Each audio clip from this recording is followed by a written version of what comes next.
move on. I will stop sharing my screen. And I will mute.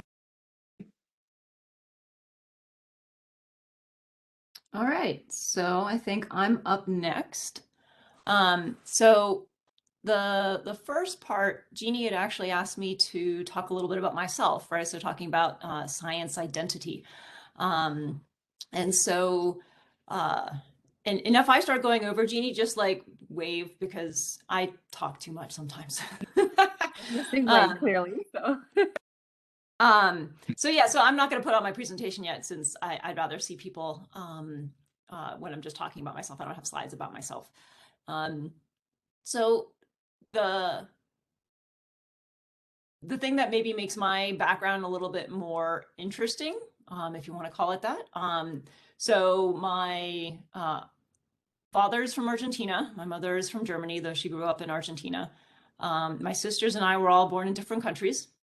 And I was brought to the US when I was a year old. And so I was raised speaking Spanish and English in the household, although my English was pretty poor until I went to school. And then my Spanish became really poor because I only spoke Spanish with my family.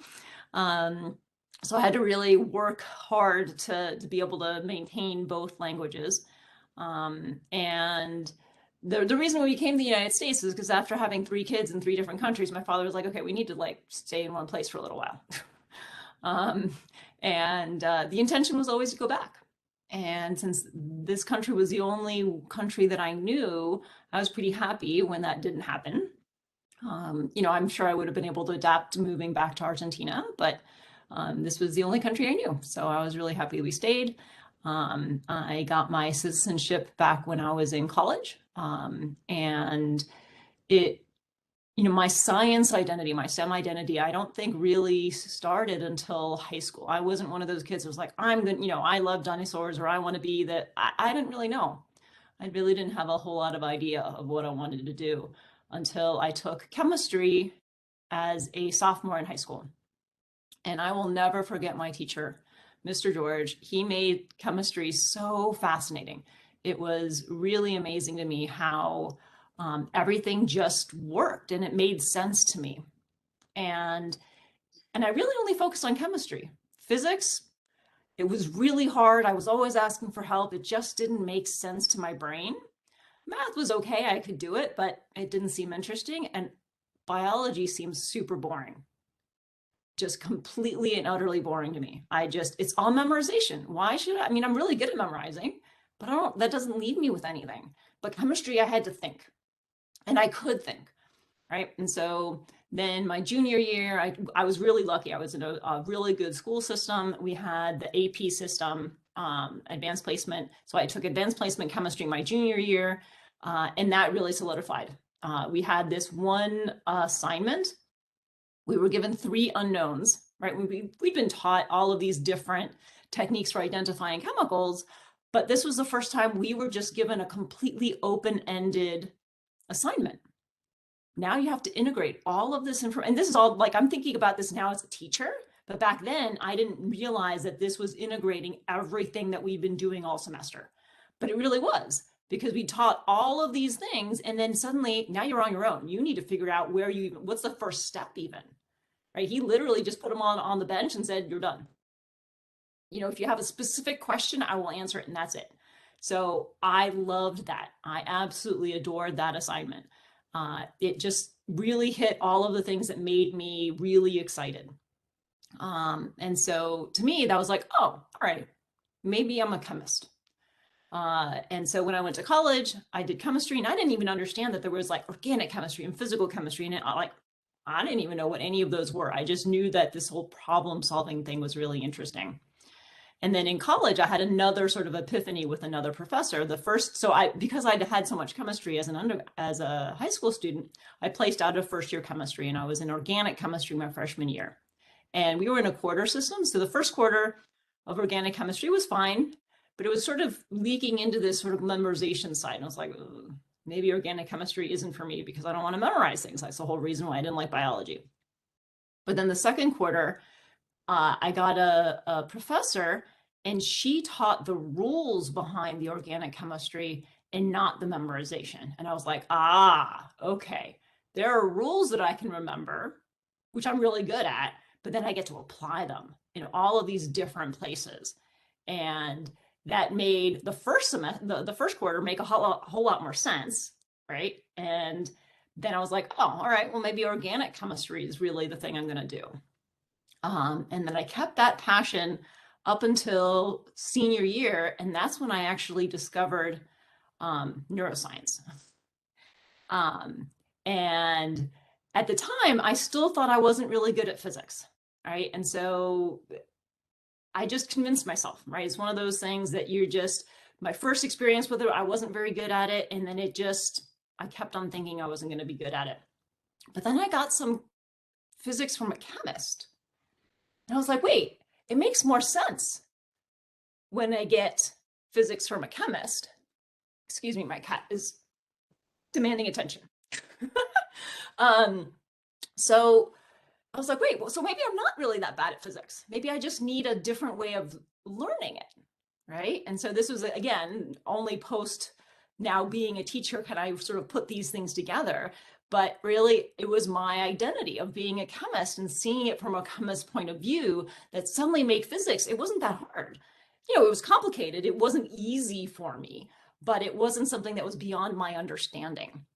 And then when I discovered neuroscience, that was biology that was interesting, right? Because it had chemistry, it had physics, right? It had electrical signals, and yet it was your brain. It was pure biology, but it was a mixture of all of these things. And so I was like, all right, this is amazing. Like I almost felt like, oh, I want to go back and start over in undergrad, and I want to be a neuroscientist. But that was my senior year. Obviously, I wasn't going to go to college again. But I knew I wanted to keep on learning, right? Learning is just, I didn't know what else I could possibly do with my life. The idea of not continuing to learn didn't seem like it would make sense. And so graduate school made sense. But again, I was still afraid. This idea of like, I'm going to jump into neuroscience. I'm like, no, I'm not good enough. I like that idea that I could just move into a completely different field scared me, even though I'd taken neuroscience classes and done fine in them. And so I decided I was going to take a little baby step. And so I applied to biochemistry programs, right? So they still had the word chemistry in it, so I felt safe, but now I had biology in it. And in graduate school, you know, I learned a bunch of, you know, test tube type techniques, and I worked with, you know, big chemicals in cells, right? So called proteins. And, you know, that was all great. I was getting into the more biology side of things, but it still wasn't working in a cell. It wasn't working with a live sample. And so in my field, it's really common after you get your PhD to do a postdoctoral training. And so when I was looking for postdoctoral training positions, I found a lab that did neuroscience in live cells that could use the skills that I already had, right? So I could learn new things and then bring something to the lab. And so that's when I finally got into neuroscience. And it's a very molecular view. And when I mean molecular, it's because I'm coming from a chemistry point of view. So I think about the individual elements of the protein and things like that from a chemist's point of view. And so then I came here. And so I started off at MSU as a professor in the cell biology and neuroscience department. And it was kind of ironic, given I hated biology, that I was now teaching biology. And I took it very seriously when I said, I do not want to be that professor, right? I know that my high school professor in biology was doing the best he could, but I didn't want to be that person that was like, oh, all right, I just have to sit here and memorize and hope I can memorize enough to pass.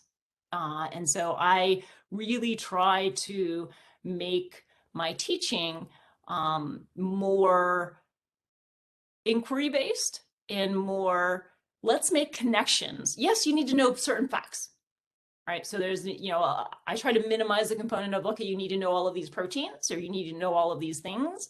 But then how do they all come together? How do they make a cell move around? How do they make a cell divide, right? That's the really interesting part. And so I definitely use my own background of actually not liking biology and then finding myself to be a biology teacher to hopefully make my students more engaged. So that's a little bit about myself. Let me get my presentation started so that, right, so I mentioned that I'm a professor at MSU, but I also do research. And so let's see if, oh wait, I have to share first. That's a little bit silly. After all of that talk about earlier about sharing, let me share my screen first. Then I can get it started. All right, can you all see my screen? All right. We can. Perfect. So let me get it into presenter mode. And there we go. There's a nice little laser pointer. So I teach I'm now in the microbiology and cell biology department. But I still do neuroscience research. And you could say that I do molecular neuroscience. As I was talking about, my background is very much from a chemistry point of view. And so I look at individual, trying to understand how a cell works, but at a very small level. And so I want to get into that a little bit. So my research is about how cells need to talk to each other, right? So I like this little diagram of, the human body, and we have organs, right? So many of us are familiar. You have a lung, you have stomach, liver, but each of these organs have cells, right? And so here is my my poor artistic representation of a cell.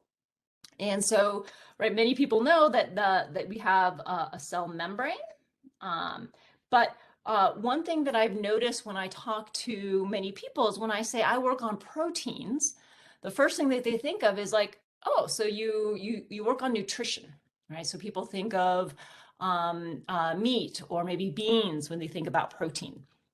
And when I say protein, I mean the parts of the cell that allow for communication, right? And so in this diagram, what I've tried to depict this is obviously an abstract representation, right? In these ovals and the hexagon, right? These are actually proteins that allow for the cells to talk to each other, right? So these arrows are indicating that there's something from the outside of the cell that goes inside the cell, and that tells the cell to go do something, right? So proteins are part of the ability of the cell to communicate.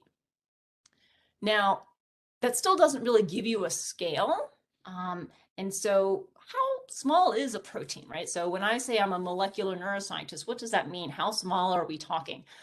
Because most people don't think about these, the size of a protein. Again, you might think of steak, and that's something that's nice and visible and you can see it in front of you. And so I want to take a couple of slides to think about scale.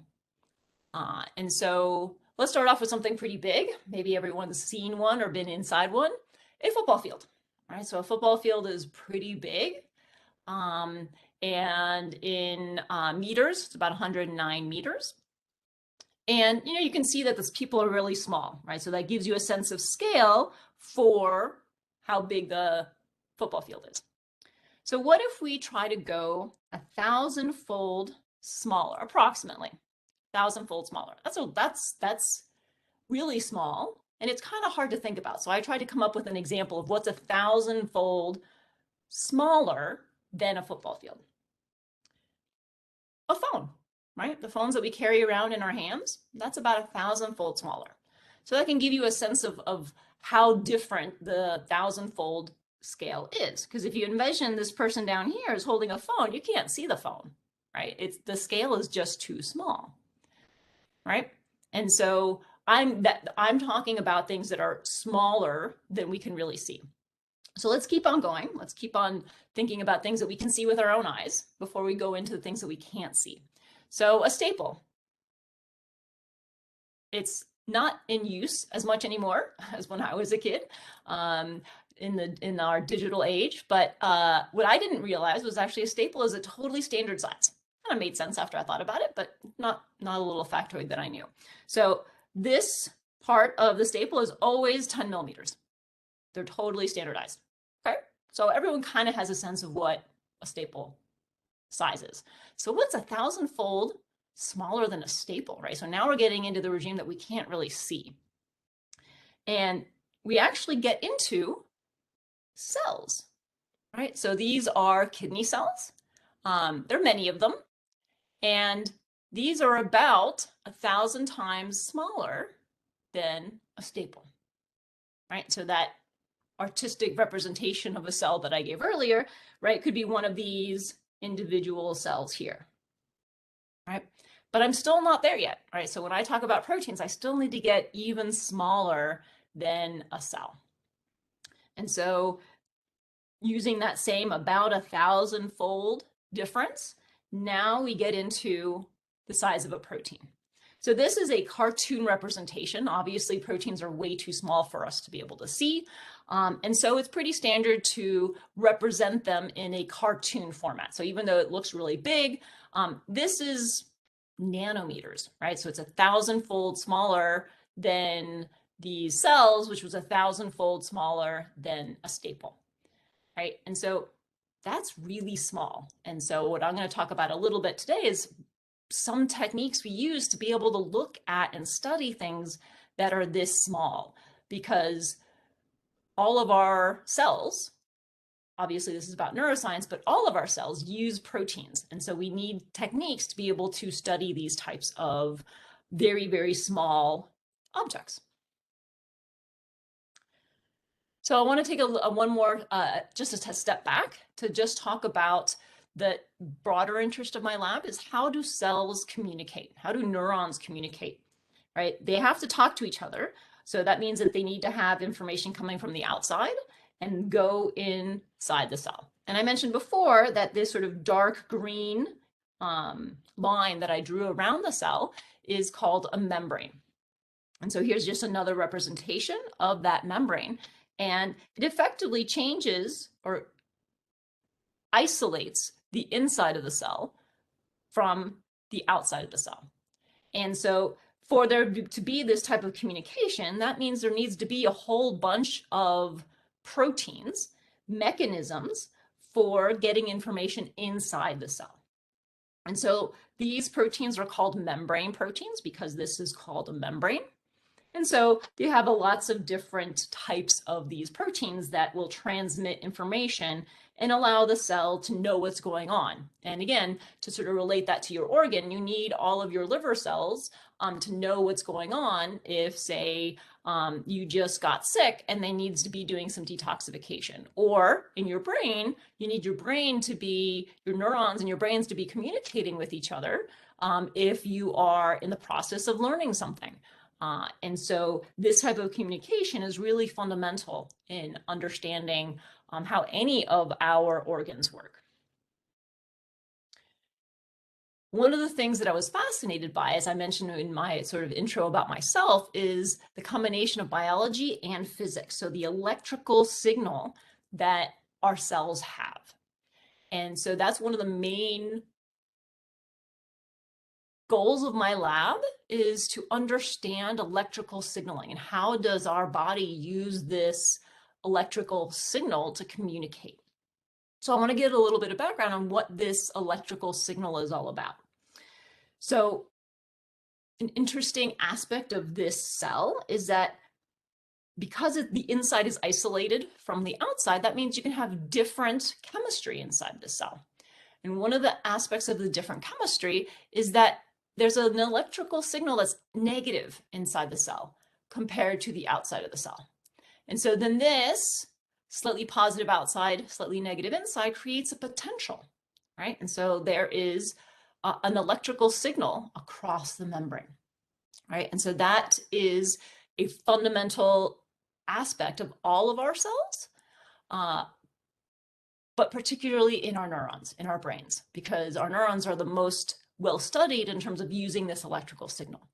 So what's an example of how a cell could use an electrical signal? So I mentioned that there's these membrane proteins, these proteins that are embedded in the membrane. So here's another cartoon. I use a lot of cartoons. So if any of my cartoons don't make sense, please pipe up, and I'm happy to explain them because I know that they're rather abstract. But this is a protein that I've embedded in my membrane.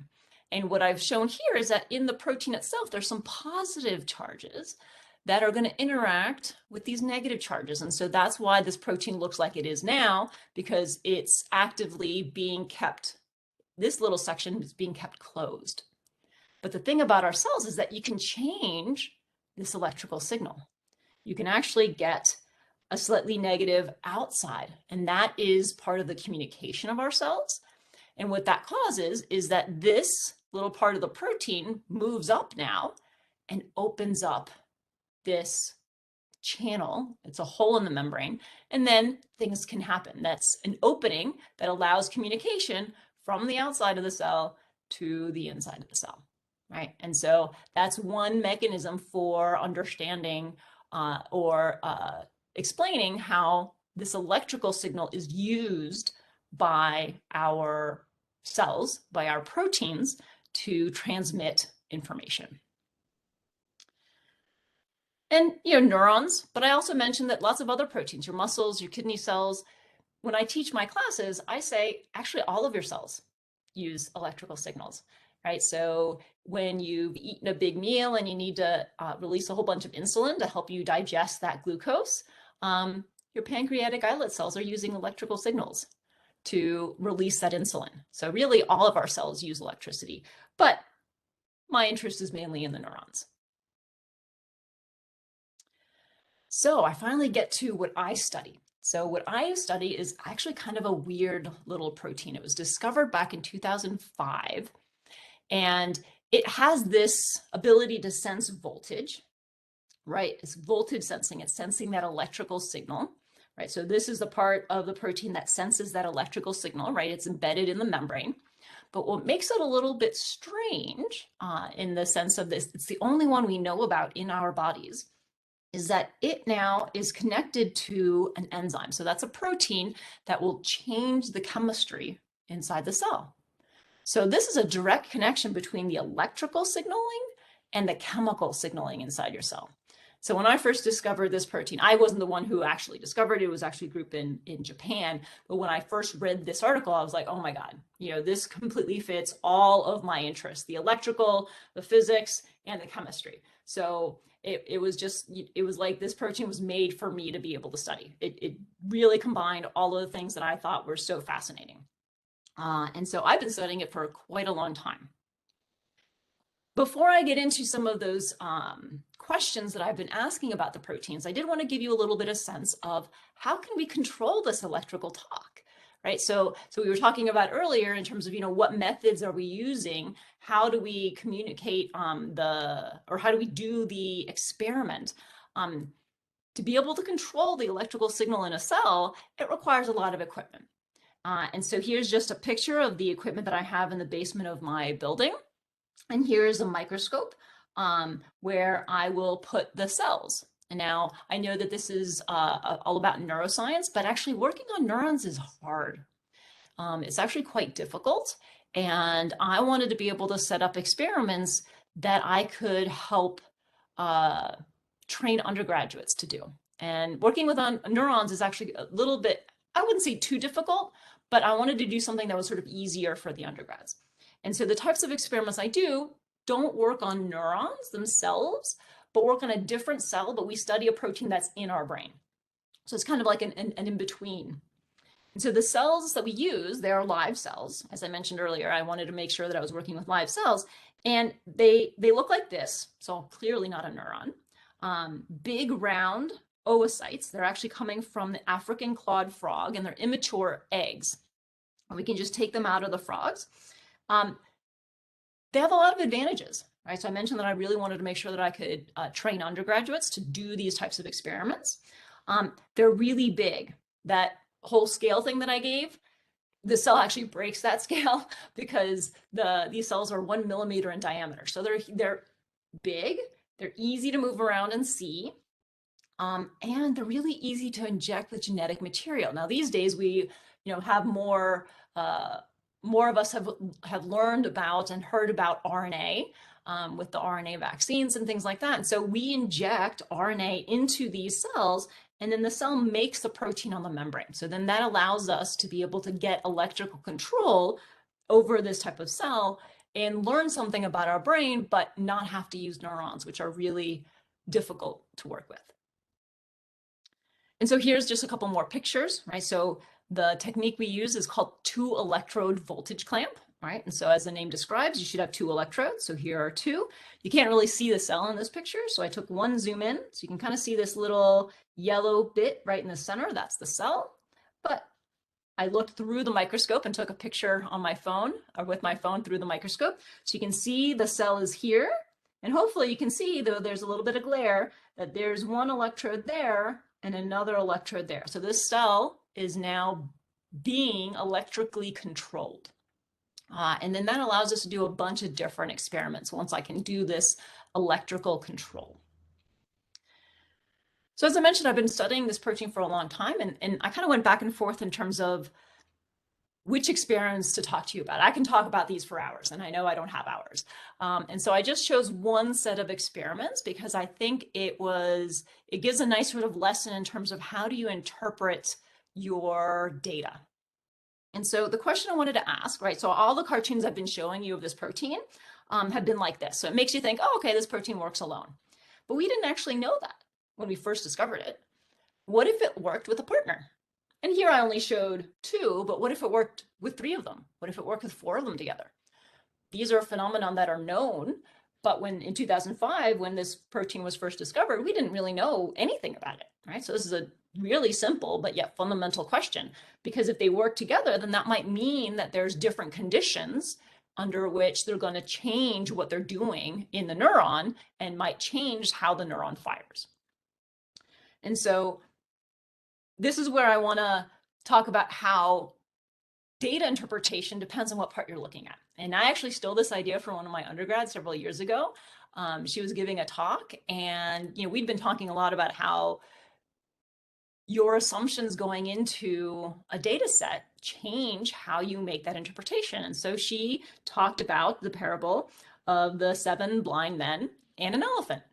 Right? So this man over here, thinks that he's touching a wall because he only has one sense on it. And he feels that there's a big, broad area that isn't really moving. And yet over here, this man thinks that he's actually touching an arrow, right? So it all depends on which part of the elephant you're looking at. You're going to think you're seeing something different.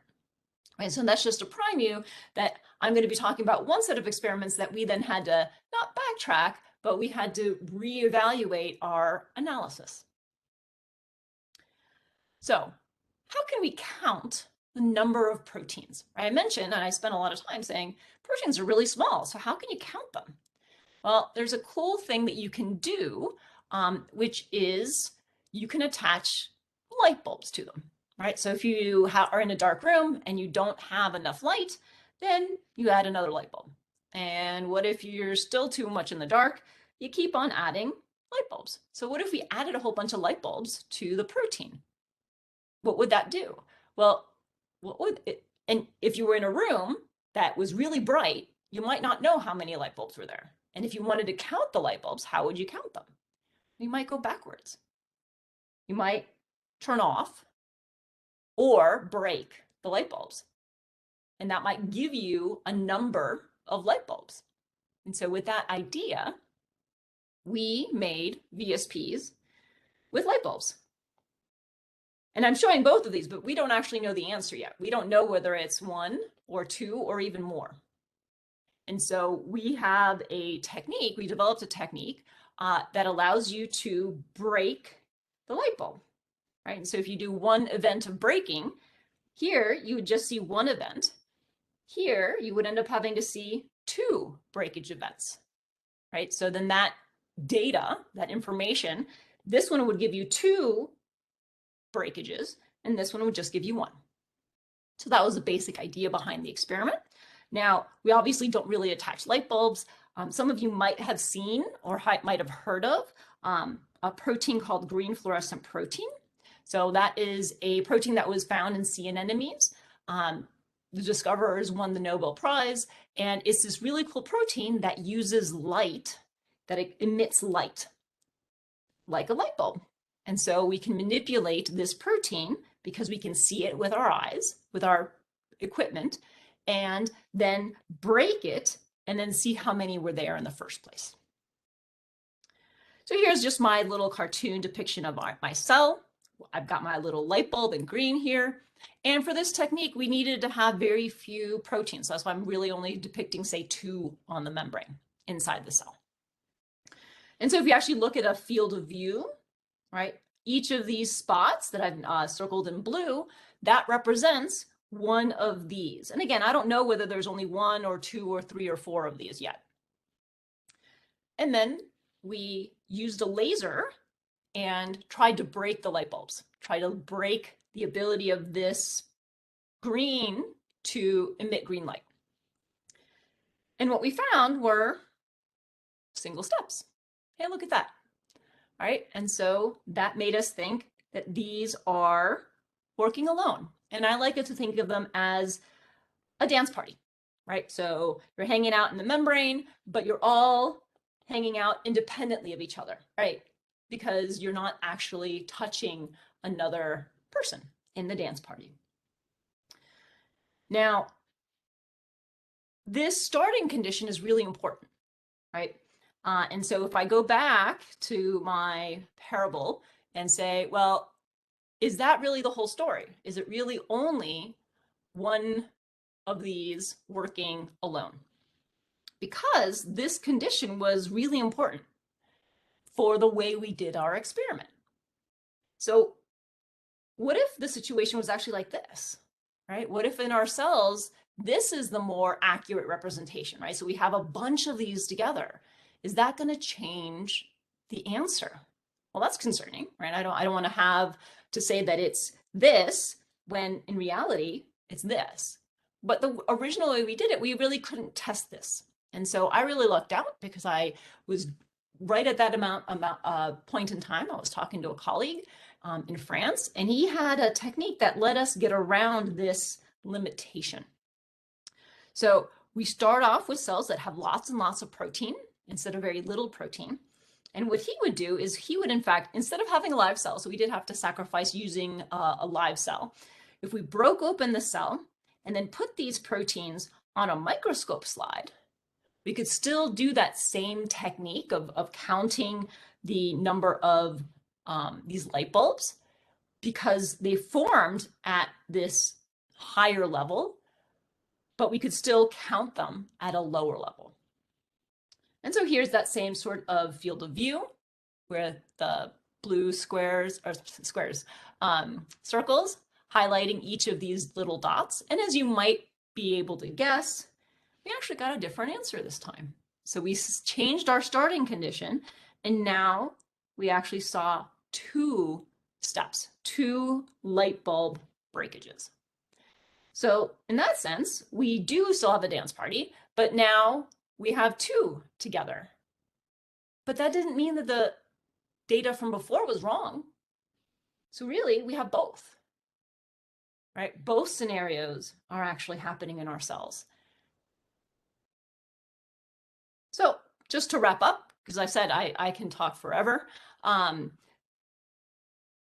VSP dances as 1s and 2s, right? So here's the data that I showed you with 1 step. You can have 2 steps.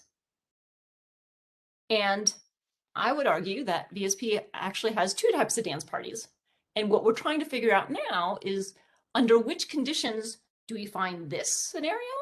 And under which conditions do we find this scenario? And so just want to do a quick acknowledgement. All of this work was done by a bunch of great people in my lab. So the majority of the work was done by Vemsidar Rajapoulu and Dr. William Ratsan with a whole cadre of great undergraduates. Josh contributed a lot to this, as did Karen and Scott, and of course my current lab members and my collaborators, and the funding sources for my work. So that's it, and I would love to answer any questions.